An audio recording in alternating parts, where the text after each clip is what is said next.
Hey everybody, I'm Pastor Bill from Open Door Baptist Church in Morehead City. And thanks for coming back for another word of encouragement. This is a weekday video series that I've been bringing to focus our minds and our hearts back on the encouragement, the hope, the foundation of God's life-giving word during these days of temptation towards despair because of pandemics and civil unrest throughout the United States. Well, today we're going to look at a passage coming out of 1 Samuel chapter 16.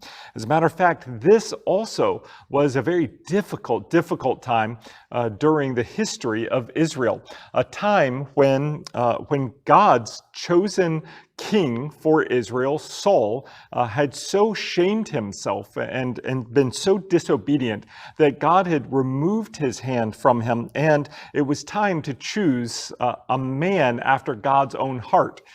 This man, of course, was David.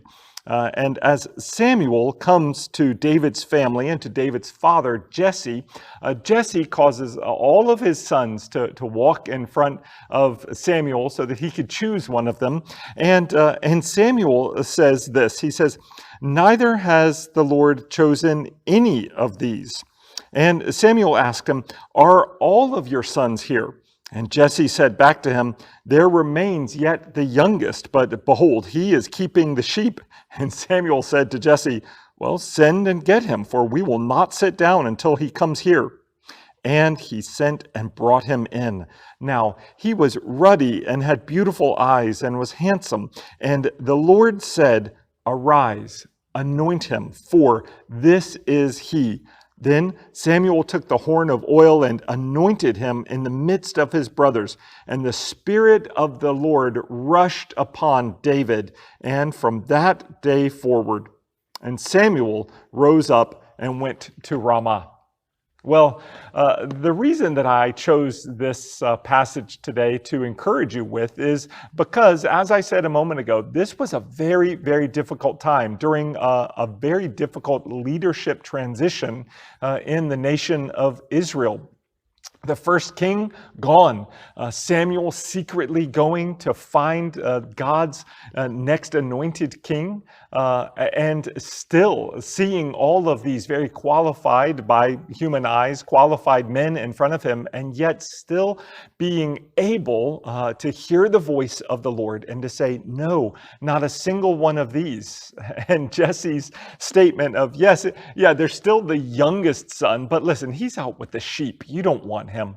And indeed, this was the man. This was the man that God had chosen. And my point in this is that often we feel like we're useless. We feel like we are left behind or in some way not qualified or not big enough or not strong enough. We all feel like that from time to time. But God is in the habit of choosing, qualifying, equipping, and then using what we might say the least of these, the youngest, the one who's just out with the sheep.